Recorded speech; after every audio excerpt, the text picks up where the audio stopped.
сіздермен бірге Абай жастар подкаст жобасы және тізгіндемен Ботагөз Мұратқызы.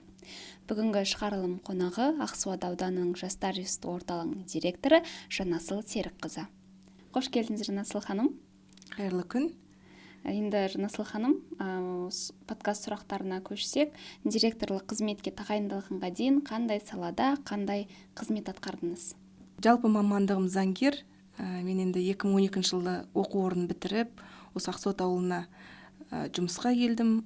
Жаңағы жастар тәжірибесі бойынша ең алғашқы мүмкіндіктерді пайдаланып қызмет атқардым. Мамандығым бойынша жаңағы Тарбағатай ауданының прокуратурасында, Тарбағатай ауданының сотында осы мамандығым бойынша қызмет атқардым. 2016 жылдан бастап ішкі саясат бөлімінде қызмет атқардым.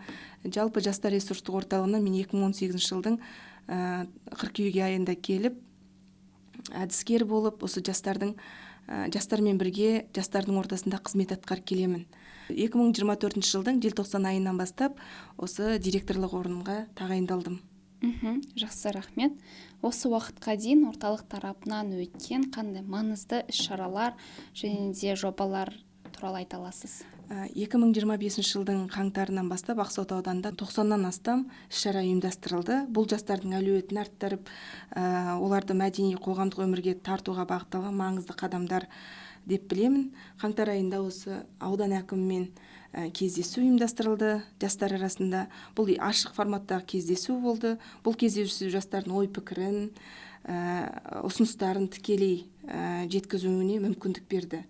Ақпан айында құқық қорғау қызметкерлер мен прокуратура өкілдеріменен бірлесіп әр ауылдық округте алаяқтықтың алдын алу мақсатында түсіндіру жұмыстарын жүргіздік. Бұл іс-шараға әр ауылдық округтен 40-тан астам жас қамтылып, құқықтық сауаттылықтарын арттырды. Сонымен қатар ақпан айынан бастап Жастар подкастын іске қостық. Бұл жастардың ойы мен үнін жеткізетін ашық алаң. Енді алғыс айту күніне орай ұйымдастырылған іс-шарамыз Семей ТВ арнасына шығарылып, бұл біздің еңбегіміздің үлкен бағалануы деп есептейміз. Аудандық деңгейде жайдарман ойындары ұйымдастырылып, аудан әкімінің кубогы үшін жастар өз өнерлерін ортаға салды. Ауқымды іс-шара ретінде жақында өткен Жасыл ел еңбек жасағының облыстық деңгейдегі ашылуы осы Ақсуат ауданында өткенде атап айтқым келеді. Жақсы, рахмет. Алдағы уақытта қандай жобалар іске асырылу сіздердің жоспарларыңызда бар?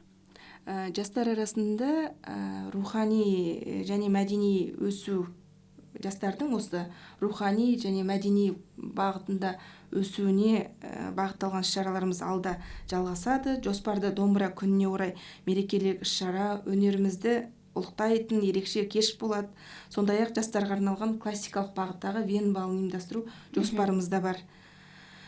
Жасыл ел еңбек жасағының осы ауданымызда жұмыс атқарып жатқан жаңағы Жасыл елдің жабылу салтанатында ерекше форматта ұйымдастыруды жоспарлап отырмыз. Жақсы. Енді бірқатар шаралар легін атап өттіңіз. Осы шараларға жастардың қатысу белсенділігі қандай?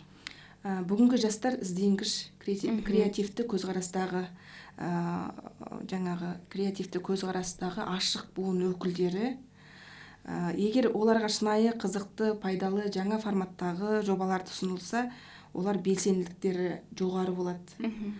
Әрине белсенділік ауыл мен ауылдың арасындағы әртүрлі болуы мүмкін, бірақ біз барлық округтегі жастармен жұмыс жасаймыз. Әр ауылдық округте бір іс-шараға 30 жастан кем емес жас қамтылғанында өзі бізді қуантады. Жастардың тек көрермен емес, тікелей ұйымдастырушы, жүргізуші, қатысушы ретінде де шығып жатқанын көргенде олардың бойындағы сенімнің бар екенін де байқаймыз осы жастар орталығына деген. Мәселе жастарға мүмкіндік беруде, біз сол мүмкіндікті ұсынып жатырмыз. Ал олар өз кезегінде белсенділікті, жаңашылдықпен жауап қайтарып бізді қуантуда. Бұл бізге осы жастар орталығына деген ең үлкен